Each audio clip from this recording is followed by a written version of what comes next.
Be me, 26-year-old female, work as crisis counselor at mental health center. Always considered myself compassionate person who cares about everyone. Spend days helping people through traumatic experiences and emotional breakdowns. Notice disturbing pattern in how differently I react to male versus female clients. When women cry during sessions, feel immediate empathy and protective instincts. When men cry, first thought is often, why is he being so dramatic? Realize I automatically view male emotional pain as less valid than female. Start paying attention to my own biases during client interactions. Female client talks about depression. I validate her feelings completely. You're so strong for dealing with this. It's not your fault. Male client describes identical symptoms. My response is more clinical. Have you tried exercise or changing your routine? Unconsciously expect men to solve problems rather than process emotions. Notice other female staff exhibit same dismissive attitudes toward men. Male client attempts suicide. Female colleagues seem less concerned. Men always threaten but don't actually want to die. Meanwhile, female suicide attempt mobilizes entire crisis response team. Clear double standard in how seriously we take male versus female suffering. Attend staff meeting discussing client demographics and outcomes. Discover that male clients have significantly higher dropout rates. Assume it's because men are less committed to therapeutic process. Supervisor explains that male clients often report feeling judged. They say we don't take their problems as seriously as women's. Dismiss this feedback as typical male resistance to seeking help. Week later, overhear conversation between two female colleagues, discussing male client who lost custody of his children. Well, he probably did something to deserve it. Courts don't take kids away from good fathers. Automatically assuming man must be at fault without any evidence. Same women would never question female clients' version of custody dispute. Start documenting my reactions to different clients more carefully. Realize I show immediate compassion for women's relationship problems, but view men's romantic struggles as personal failings. Woman cheated on gets sympathy for trusting wrong person. Man cheated on gets advice about choosing better partners. Unconsciously blame men for their own victimization. Attend training seminar on recognizing bias in therapeutic settings. Instructor discusses racial and gender prejudices affecting treatment. Entire focus on bias against women and minorities. No mention of potential discrimination against male clients. Raise question about anti-male bias during discussion period. That's not really a significant issue in mental health settings. Room full of female therapists nods in agreement. Apparently, male suffering doesn't warrant examination or concern. Start paying attention to how women talk about men in private. Female friends constantly complaining about boyfriends and husbands. Men are such children, can't do anything right. Typical man only thinks about himself. Casual dehumanization disguised as harmless venting. Notice how women bond over shared contempt for male behavior. Watch female coworkers discuss male clients during breaks. Focus on men's shortcomings rather than underlying pain. He just needs to man up and deal with his problems. Why is he so sensitive about everything? Viewing male emotional needs as character defects rather than human experiences. Attend women's book club where discussion turns to relationships. Listen to women describe men like defective appliances. Mine doesn't communicate properly. I need to train him to do basic household tasks. Talking about human beings like pets that need behavioral modification. No consideration for men's perspectives or emotional experiences. Visit sister's house during family gathering. Hear female relatives gossip about male family members. Uncle going through depression after job loss becomes target. He should just get over it and find new work. Acting like victim instead of taking responsibility. Same women would organize support network for depressed female relative. Watch news coverage of workplace accident that killed 3 men.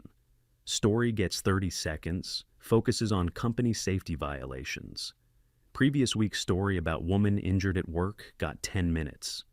Detailed interviews with family, community support fundraisers. Clear message that male deaths matter less than female injuries.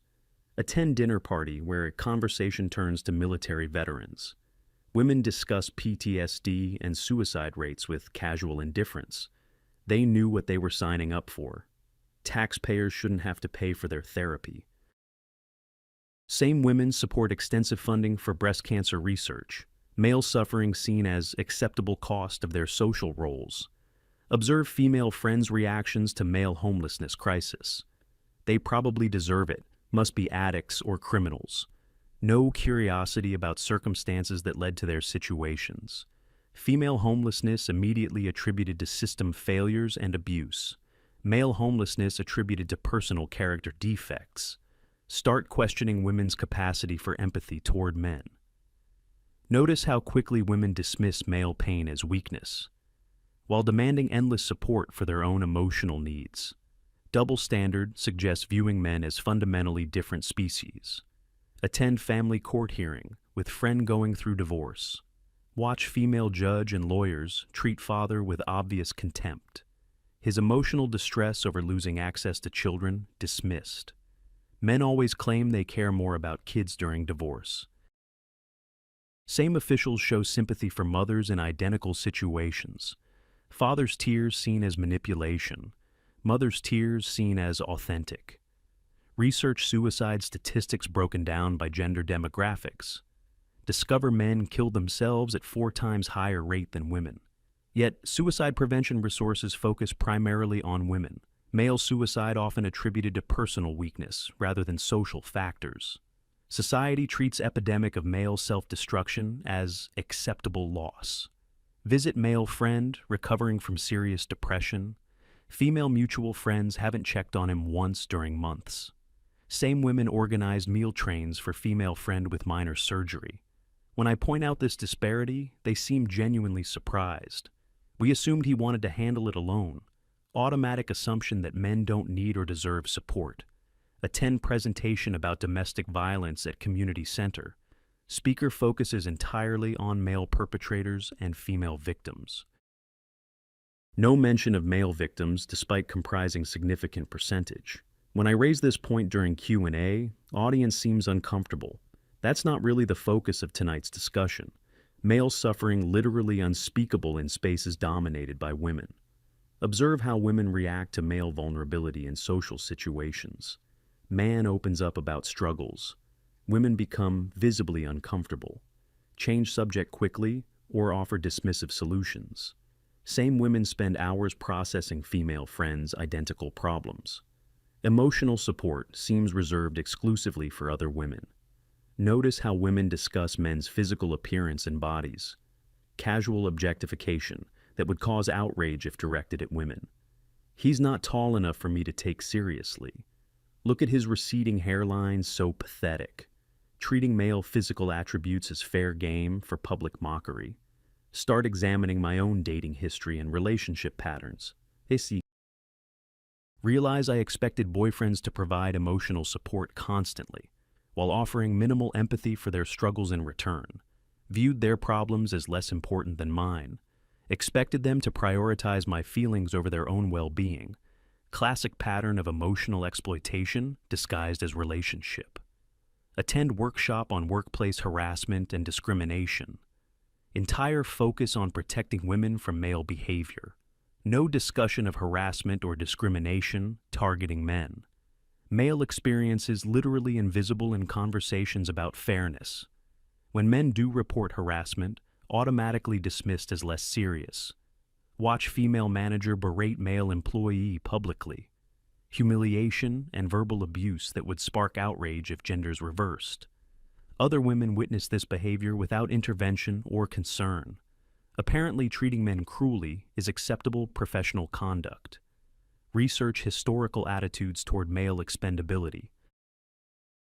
Discover consistent pattern of viewing men as disposable resources. Wars, dangerous jobs, family sacrifice, all expected from men, while women's lives and comfort treated as precious. Modern feminism maintained this double standard while claiming equality. Attend men's rights presentation at local community college. Sparse attendance, mostly older men sharing personal stories. Female protesters outside mock speakers as crybaby losers. No curiosity about legitimate grievances being discussed inside.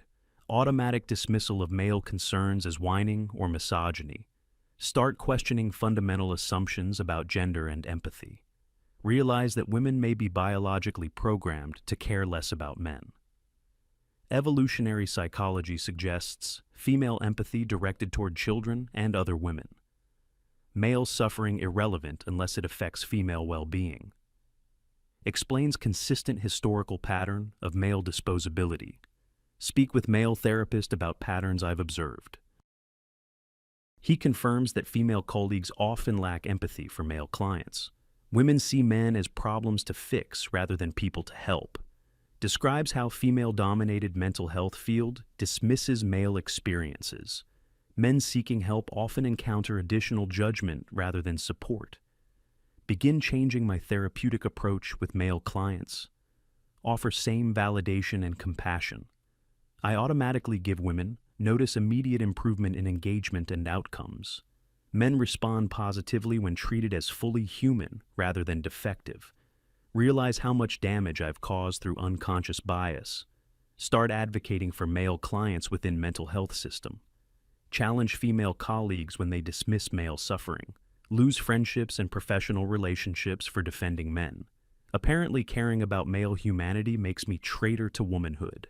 Now, work specifically with male clients who've been failed by system. Focus on providing empathy and validation they rarely receive elsewhere. Coordinate with male therapists who understand unique challenges.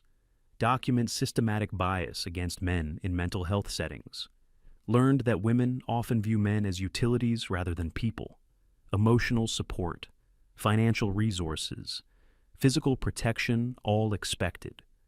While male emotional needs dismissed as weakness or manipulation, dehumanization so complete that most women don't recognize it.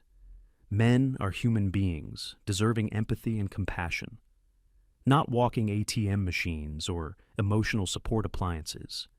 Recognizing male humanity requires confronting uncomfortable truths about how women actually treat the men in their lives.